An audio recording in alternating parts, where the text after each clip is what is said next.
Yes, guys, welcome back to the Cannon Podcast. Welcome back to the instant reaction. Bournemouth 2, Arsenal 0 at the Vitality Stadium in the late kickoff on Saturday. Go on. No, mate, I'm fuming. I'm fuming about a lot of things. I think was not a fan of the lineup. Thought that the lineup was flat in general. I didn't see the need for the three-man midfield that we put out there today. I felt that our reactions to going down from the red card felt wrong to me. I didn't feel that felt that the substitutes that we received in the 80th minute were something that I was looking for in the first minute that we've got the red card. And I don't think that we took our chances well. I think that there was a chance right before the first goal that Martinelli has that he has to score. It's an open net. It's probably, for me, the best chance of the match. And I thought Bournemouth did really well on their set piece. I thought it was brilliant. I thought it was a brilliant set piece, to be honest with you. But broadly speaking, there was tons of space in midfield. I didn't feel as though that there was an inability for us to not win that game. And there was a lot of stuff that happened where I felt that we were makers of our own demise. A lot of stuff that we'll talk about through the red card, I'm sure. It's a red for me, very clear red. But our reaction to the red card is what frustrates me. And it was from players to Mikel to the team. And when I have a look at Ethan Nwaneri and what he was able to do in 5 minutes, saw more connection there than I had seen in the previous 85 minutes of the entirety of the match. And I'm really trying not to have an emotional reaction to what I felt was a very clear connection issue in the entirety of the match. And you've got a connection solution, and we refuse to do it, and we want to do it late, and it's frustrating. But yeah, I think it's one of those that you have to take on the chin. I think we just weren't good enough today. And ironically, there was people that I felt like had a very good game. Thought Thomas Partey was the best player on the pitch for Arsenal. Thought Raya had a very shaky game for me. Didn't like his performance. Didn't like a lot of people's performance, but him mainly surprised me off the back of what I thought was a very good international break for him. And then I was struggling to find people that, I was willing to praise. I thought Rice did well in the second half. Thought he was a little bit ineffective in the first half, but then in the first half, he started taking a little bit more ownership of the ball and driving us up in midfield. But for the most part, it felt like a very flat performance from the team, from the manager, and was not something that I was expecting, to be honest with you. Can I just apologise on behalf of Bournemouth, everyone? It was my fault. So when we got off the phone, George and I had a phone call from about 3 till 4. I got off the phone. I had to go feed my sister's cat. And I, when you dress, I put on the coat and I didn't need to wear a coat and I was boiling. I got to the house and a fox had got at the cat food and I had to clean fox poo off the cat food that was outside the door. And it had also ripped open a litter thing. So I had to deal with that. The cat hated me. That made me late. I got on the tube and the game had already started, so I missed the first 5 minutes. The tube stopped and I was like in a hoodie and a jacket. I was boiling. I was sweating. So I got off, had to pay £25 for a taxi because the tube just wasn't moving to get home. And while I was in the taxi, Saliba got the red card. I am I'm in a You're having a day. I want to do this. Oh, God. That was so stressful. George, annoyingly, I agree with most of what you said. I think specifically about the connector. I was frustrated at the lineup. Look, the thing is with this is like, it's one of those things. If I'm just looking before the red card, I thought actually it felt a little bit conservative, but I was like, let's see where this game goes. This game could be one of those things where it opens out slowly over the course of the game because Bournemouth were really well set up. They were dealing with us going long.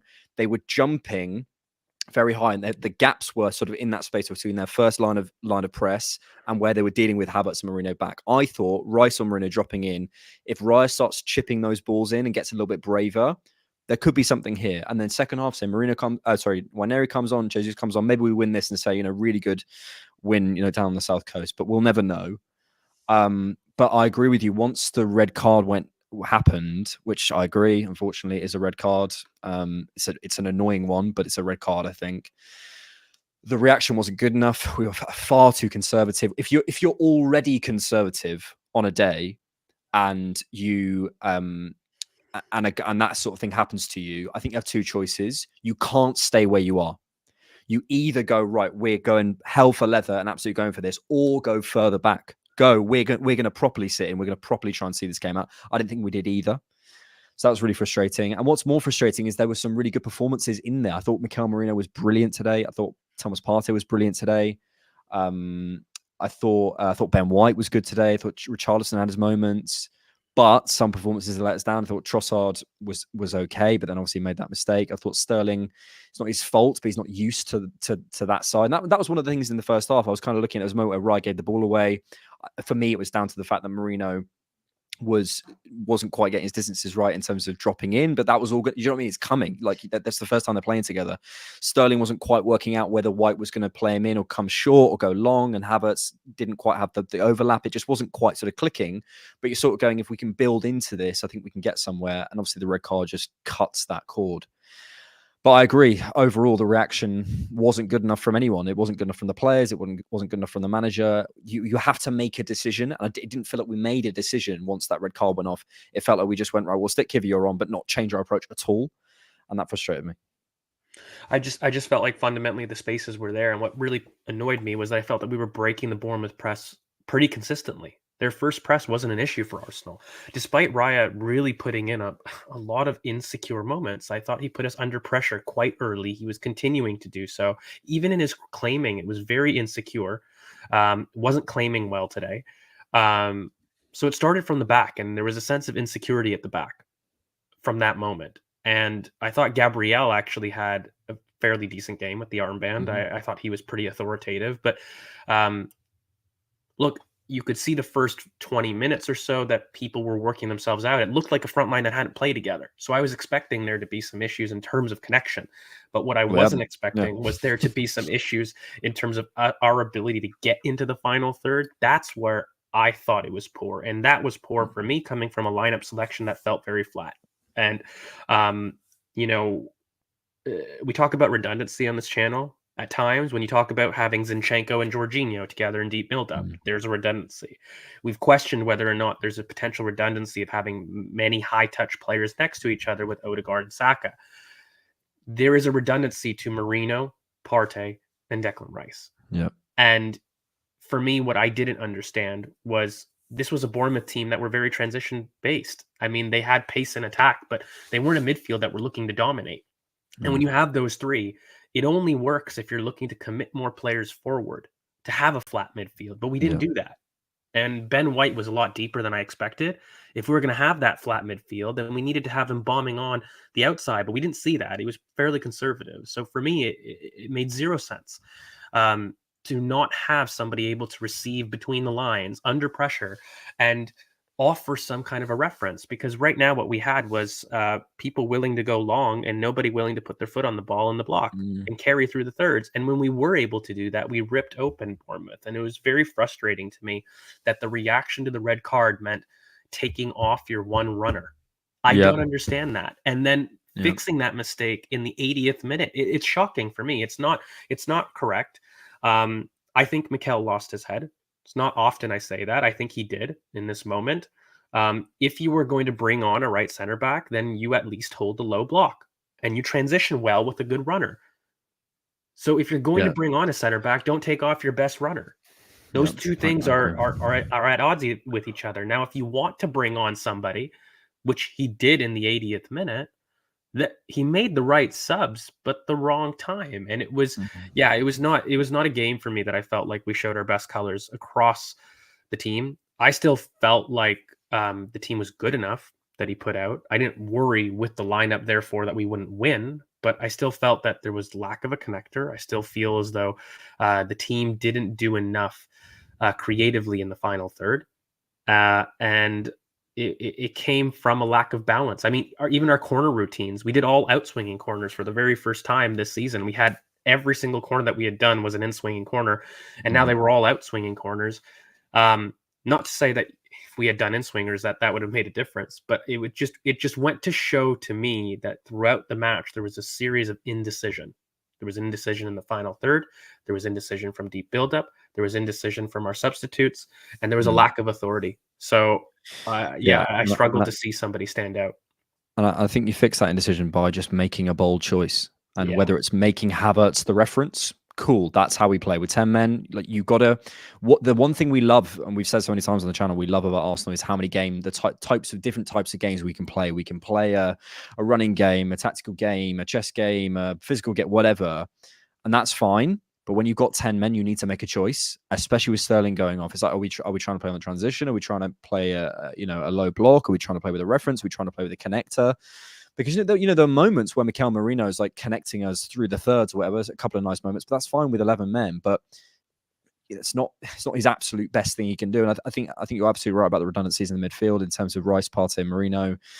They're all players who want big spaces, I think, to work in certain aspects, and we don't have someone who wants to drop in or carry through the midfield or receive it between the lines, or just felt like a lot of redundancy and a lot of frustration. Let's come to sorry, go on. No, I was just gonna say, I mean, at some point, if people are saying, because I was seeing in the comments that you can't trust Sterling against a pacing winger, we had 3 DMs in midfield. Yeah, you can't play Rice, Merino, and Partey, and then not ask Ben White to be a bit more adventurous, jumpy, up to take third. off a runner. Like, come on. So then we're going to have Ben as well be conservative, and then we're going to keep a player who was having a worse game in Trossard on the pitch. For me, fundamentally, what I saw was a team that wasn't connected in midfield. That's really is what I saw. I felt like there was nobody taking ownership in the final third. And for me, I was looking towards having somebody that would facilitate our forwards. And I thought Kai Havertz was doing a lot of sacrificial work. Thought he did as much as he could. He's the forward who needs to be facilitated for. Well, exactly. Further down the chain. And part of the frustration for me is we had a front two pressing structure of Mikel Merino as well as Kai Havertz. And where were the half space crossing? I didn't see it. We have 2 major aerial targets there, even before the red card.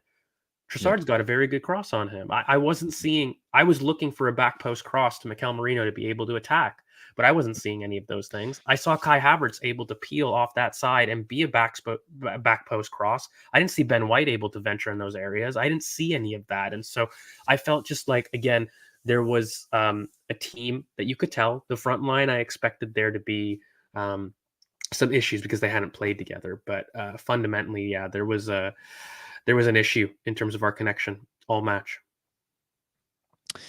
Let's come to super chats before we go on to each individual player. Thank you guys so much for being here. Make sure you hit the like button and subscribe to the channel. I can speak. Ultra Pro Gamer with the Rohan profile picture. No Saka, no Odegaard, no Saliba. Can't blame Arteta. I think you can. I think you can. It can. I think. Look, obviously, we went down to 10 men. No one's expecting. If we'd gone down to 10 men, reacted, done something, changed something about our play. It's not only. And I always struggle to say this because it's not about sending a message to the fans by being clear with what we're trying to do. It's for the players as well to have a clear focus. Down to 10 men, you have a natural tendency to do this, so you have a clear focus in possession. It gives you something to sort of hold on to. And obviously there's limitations with no Saka and no Odegaard, etc. But yeah, I think the Arteta blame for me is in the reaction, but also in the setup, as we were just saying, in terms of if you're gonna go that conservative with the initial lineup with 4 centre backs and Gabriel as your captain and Rice and Merino as your 8. So if you're gonna do that, you have to free things up in other ways. I just think he has such respect for the likes of Iraola and these sorts of coaches, which is fine. And you should have respect for them because they're brilliant. But Bournemouth left gaps. There were spaces. There were moments. I'm telling you, I've watched Bournemouth enough. Adam Smith is not a good player. Like we can run at these guys. Like, there's a limit there. Mary says lineup was poor today. I agree. I thought at least we could get away with a point. Thanks so much for the super chat. Yeah, I think the lineup is certainly a point of contention. Do you think we could have got away with a point? Was there a pathway out of there? I mean, we had an open net before anybody had scored in Martinelli, and you take Yeah, that Martinez should chance. score. Yeah. You don't know what's going to happen at that point. I don't think going a man down with over the entire second half to play in about 10 minutes means, therefore, that we should relegate ourselves to losing, even without very key pillars. We're at a point in our project that we can't sit there and say that 1 or 2 injuries and a red card are enough to assume that we're playing for a draw. I can understand against a team like Manchester City, but a team like Bournemouth, respectfully, who are a very good side, by the way, like their underlying metrics have been playing at top 4. It's not that they're a poor team, but I think Arsenal can afford a red card and still expect to put pressure on Bournemouth. I don't think that even in their best scenario, by the way, that Arsenal should be looking at conceding territory to Bournemouth. I mean, the effects of a 10-man team shouldn't be felt for a team looking to dominate possession and do well to camp in an opposition half, which I don't think we did well enough across the match in general. So, yeah, I'm I agree. The lineup support, I think that we could have even done more than a point. We should have been looking for a win, despite even the circumstances we were dealt with. The Vitality is the softest stadium in the world, lads. I'm telling you, it's just all OOPs. So yeah, it's frustrating to not come out there and sort of stamp our authority a little bit.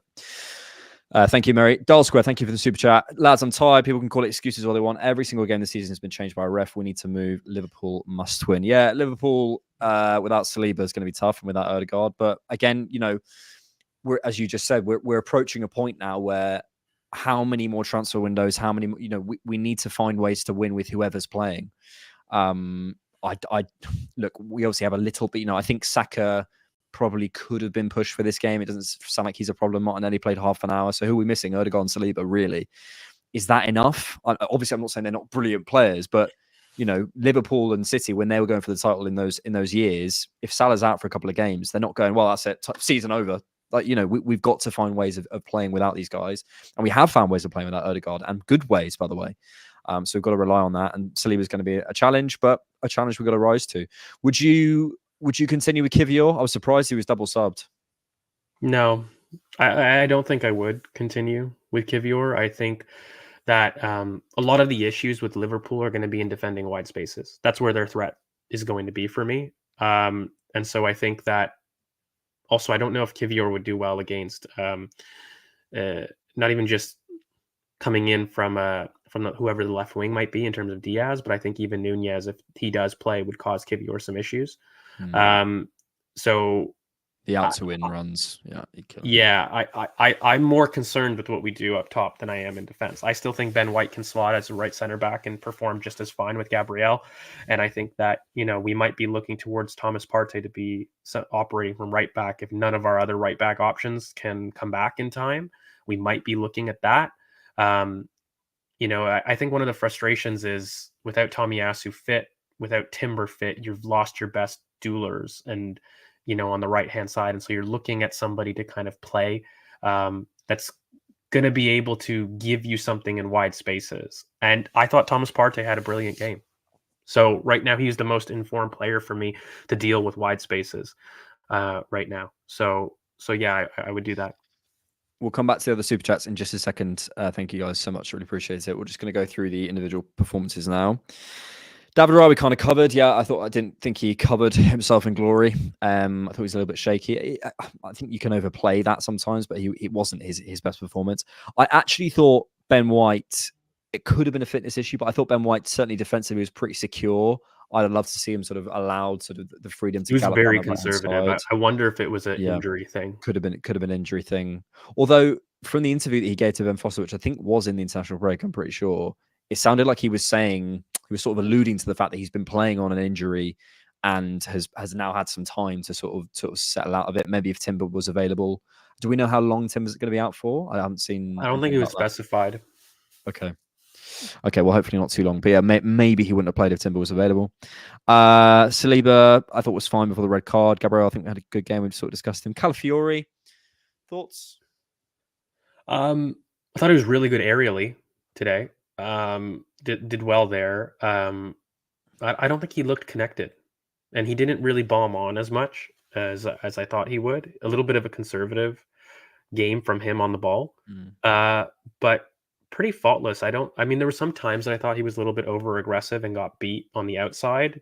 I mean, that's going to happen, But I actually thought him and Gabriel had a fairly good Yeah, game. I As did. far as the left-hand side of defense, it was fairly strong. I thought the Yeah. right-hand side was a lot more shaky. Yeah. I want to talk about Marino because I thought Marino was a big positive for me. His touch economy was very good, as George would say. Yeah, really nice. I think his ability to turn defense into attack is really, really good, really, really strong. The set maybe just because we were playing as a 10, but with 10, sorry, but he was a lot more central than I expected him to be when he received the ball, and sort of where he was slipping out that ball into Martinelli for the chance was really nice, really aware. You can see the experience he has. I really like him. I really, really like him. You can see him going on the outside as well and allowing Martinelli inside at times as well. Yeah, I thought it was a really assured performance. There was a moment where he cut the ball out and it was just this perfect bit of interception. Some nice clearances as well. I thought he had a really good performance, Marino. I liked him. I thought he was just really good in deep build-up. Like there were some moments where you could just tell that he's receiving in tight areas, and even when pressed, and he's able to really help move play quite quickly. I think there are a lot of people saying that he was slow. I don't know if I agree with that. I think his No, I don't gait is something that people are, even on commentary, people were saying that he was blowing. I don't see that. I mean, he was responsible for a major part of our press, and he continued to press quite well. He was actually carrying the press. Havertz was relegated to a previous role, and he took over the Odegaard role from a pressing perspective. So I think he got around well. The one thing is, I felt that he had to cover a lot of ground, so I didn't see him in deep build-up enough, which is where he's more affected. And I think whilst in the final third, I would have preferred to see him as a box crasher a little bit, but I don't think that we saw enough from him. But the things that I saw, I liked. So it was good from that perspective. Declan sideways, has he been called in the comments? Any thoughts?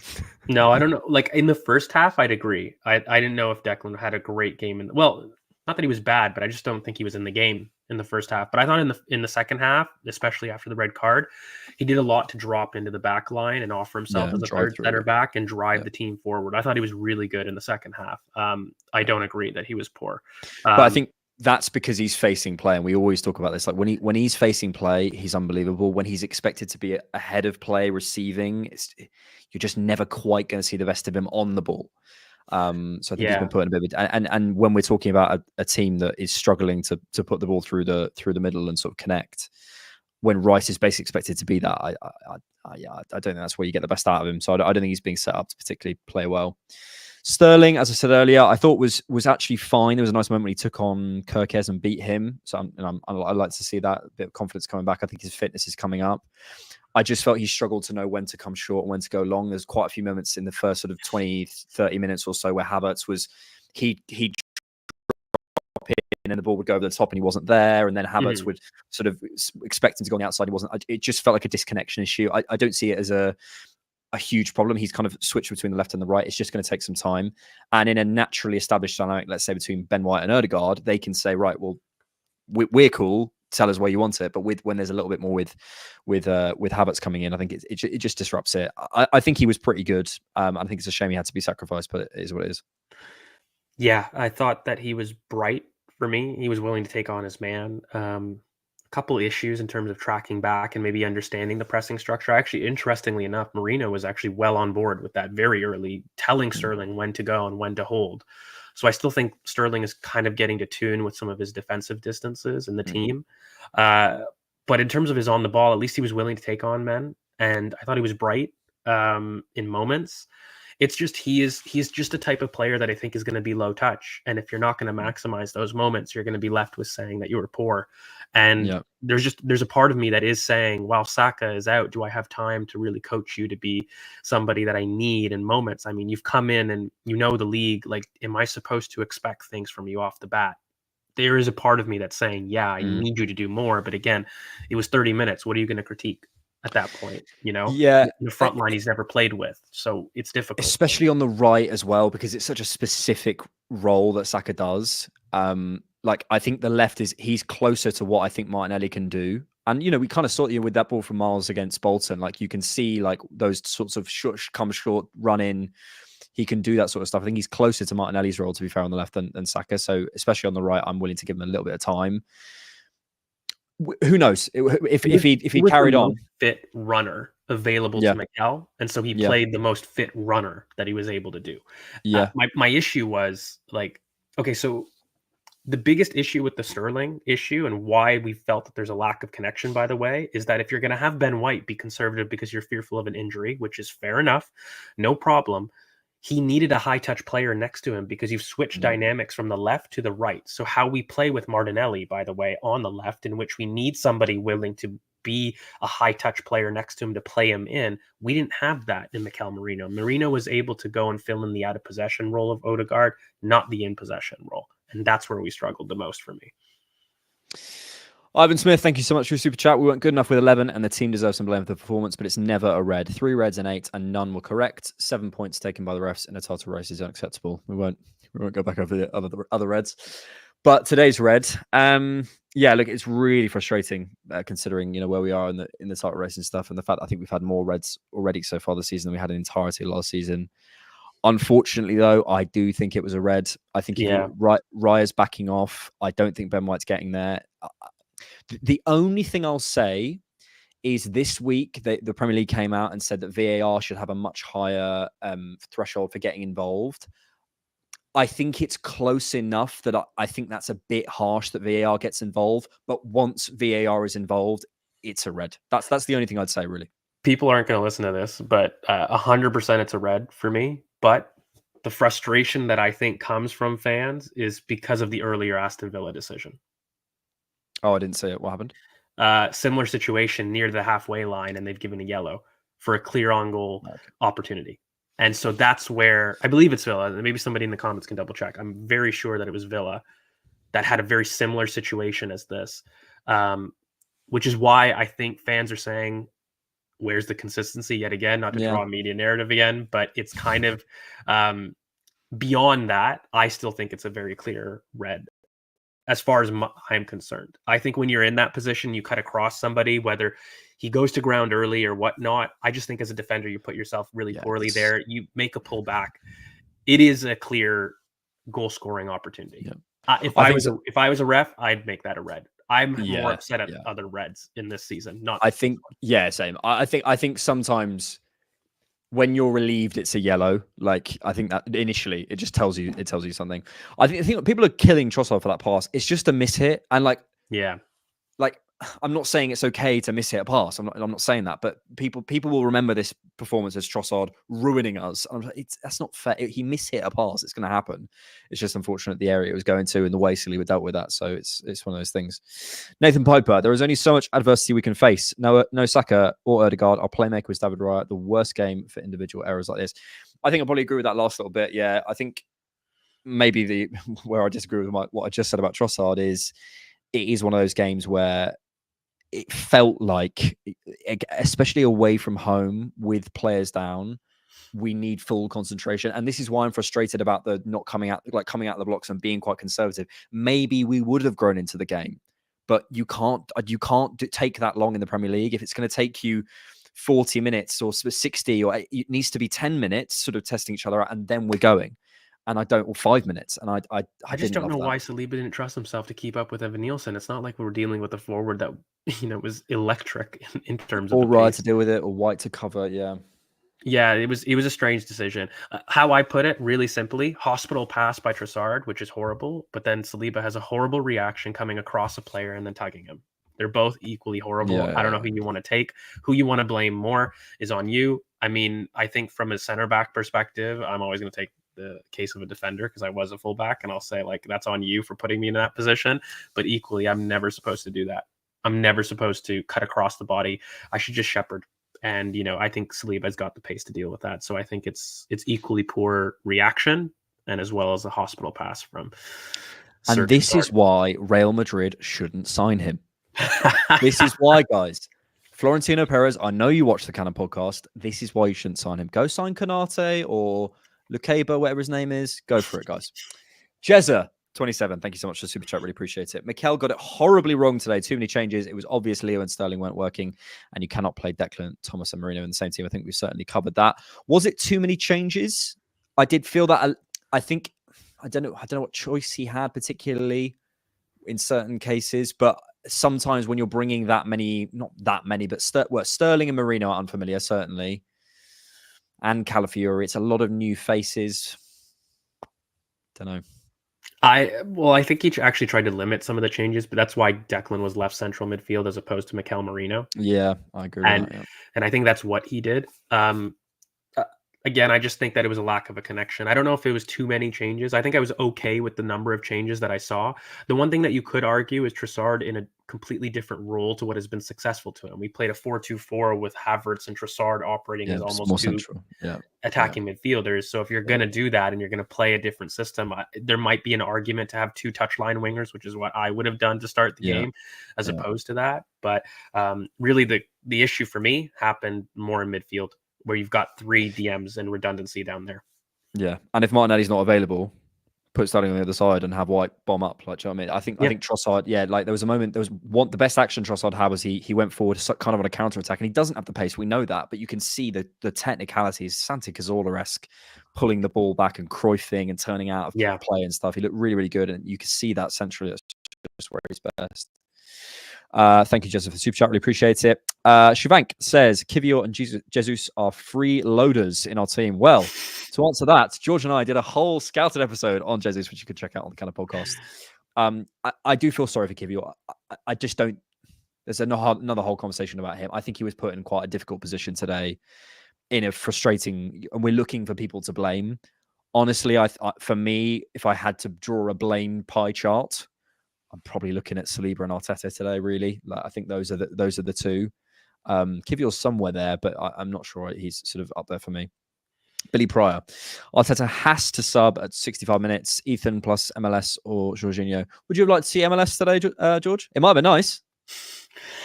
It would have been nice, but no. MLS on. Gabriel pushed over to, or maybe Ben White. Something. Yeah, you could have done maybe Calafiori to right back, which we've seen.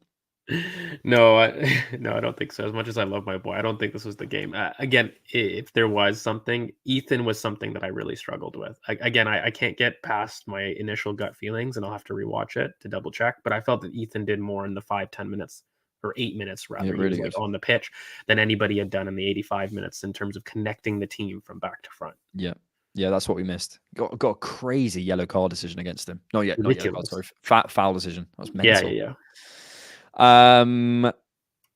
K stacks you. No pace at all. Poor. Declan said we need to stop making those mistakes. 3 times. I can't read. No pace at all. Poor. Declan said we need to stop making those mistakes 3 times. To be honest, Declan Rice's, and we can't trust this manager. Play Ethan. Like, why? Yeah. What is this about Ethan? Because is it fans kind of being like, we want the shiny new toy, we want the excitement of a 17-year-old coming in? I feel that we're what we said all pod, which is we wanted that connector. We wanted a different profile in the midfield, someone who would be a bit more adventurous, who would take it on the half turn, hold someone off and drop round someone. There's a really nice moment with Marino where he does it, and you're going, let's have a bit more of that. But naturally, those players, as I say, want to work in bigger spaces. I wanted someone in tighter spaces, whether it was Trossard or Ethan. But yeah, thoughts on that? There was no in possession reference for this team, and we needed an in possession reference. And I'm looking on the bench, and if Saka can't come on, and there really genuinely is an issue, then Ethan's the next bet. I don't care if he's 16, 15, 14, 32, 34. The issues for me was a lack of redundancy in midfield, there was huge redundancy in midfield, and we just lacked somebody to put their foot on the ball and to be able to calm things down. The game felt far too hurried. We bought into a basketball transition state whilst also having a plethora of individual mistakes. I mean, this idea that we're talking about, whether his age and he's 17 or whatnot, for me, has nothing to do with the fact that whilst out, he is still the best connector. And there's 100% scope for him to have a part to play. I mean, if you didn't feel that he was trusted, then why was he brought on over Jesus in the Leicester game? If there was an issue of trust, why was that selection made? Spurs. So see how that game. Yeah, exactly. And so for me, fine, you didn't want to start. You wanted to see how maybe the game went on. That could have been in the thinking. No problem with that. But again, you have to change things up in the front line. Like, how do I put this? If you're going to have such a flat midfield, then you needed to have a collection of runners across the front line, which I didn't see.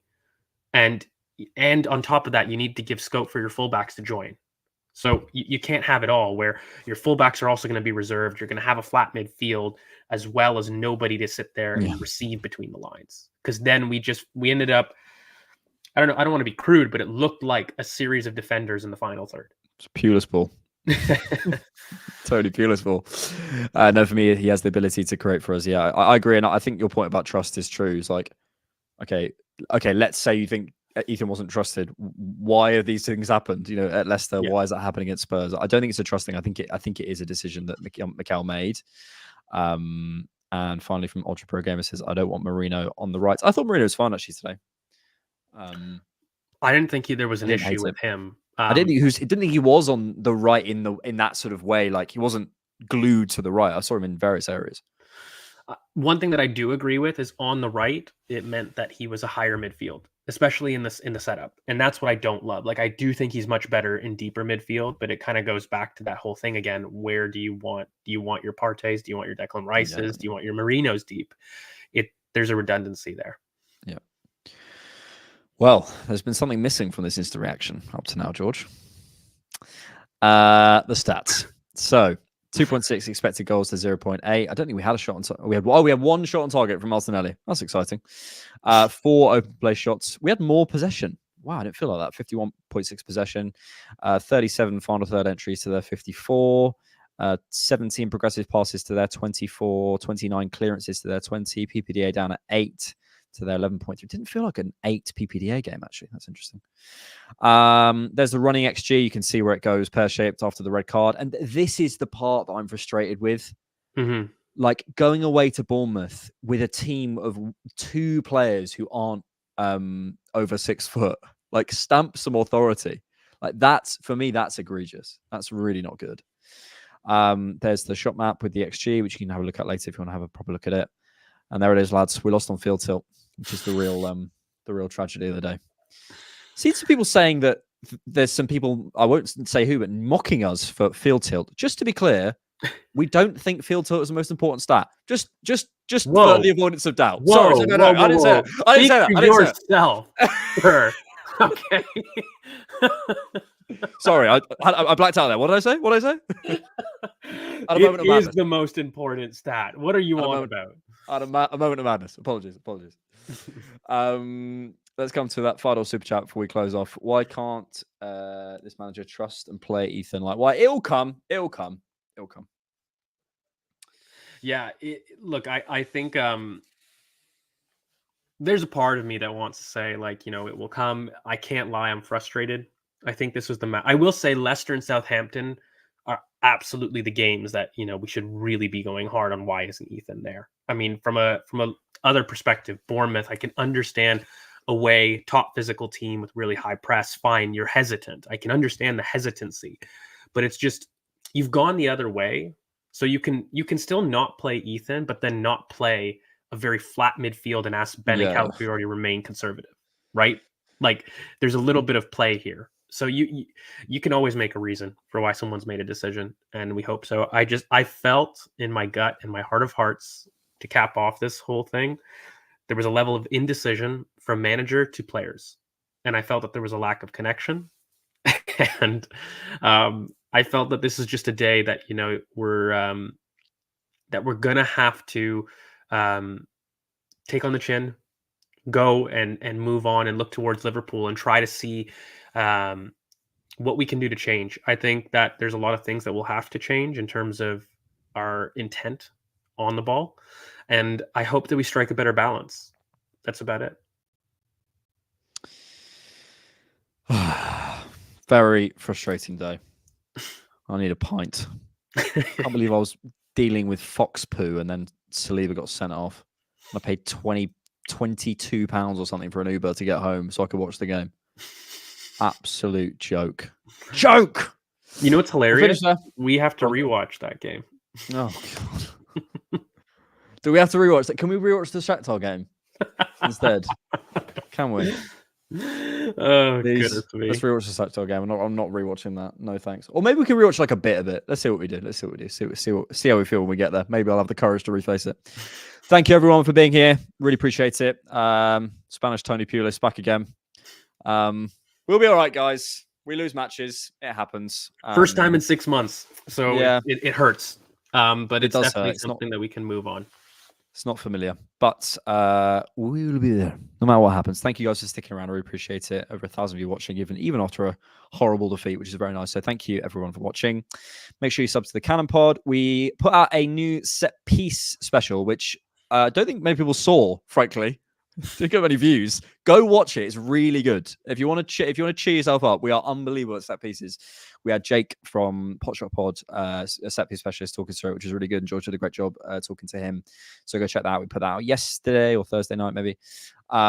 We've got instant reaction to the Shakhtar game on Tuesday. We'll have a main pod out on Monday. Probably a rewatch. Hopefully not Bournemouth. But all sorts of stuff coming on the Cannon Podcast. Thank you guys so much for being here. Thank you, everyone. George, final thoughts? Look, guys, just head up. I know it's difficult to take. It's one of those that you're going to have to take on the chin and you're going to have to look forward to. I don't think that there's anything wrong with saying that there's things to improve. I don't think that there's anything wrong with saying that there were some issues today. And I don't think there's anything wrong with saying that it was just a game to put in the rear view. But we look forward. We move forward. We've got busy week, more games. The one beautiful thing is this isn't before an international break. So I think and hope that people are going to reflect. Mikel will reflect, the team will reflect, and I think that we'll get better at connecting the midfield in our next match. If you want, no, this is not the day. This is not the day. This is not. This is the one. I'm weak right now. I'm weak. I'm weak, and you have the one moment if you want to. Not the day. Not the day. Thanks, everyone. Thanks for keeping it Arsenal.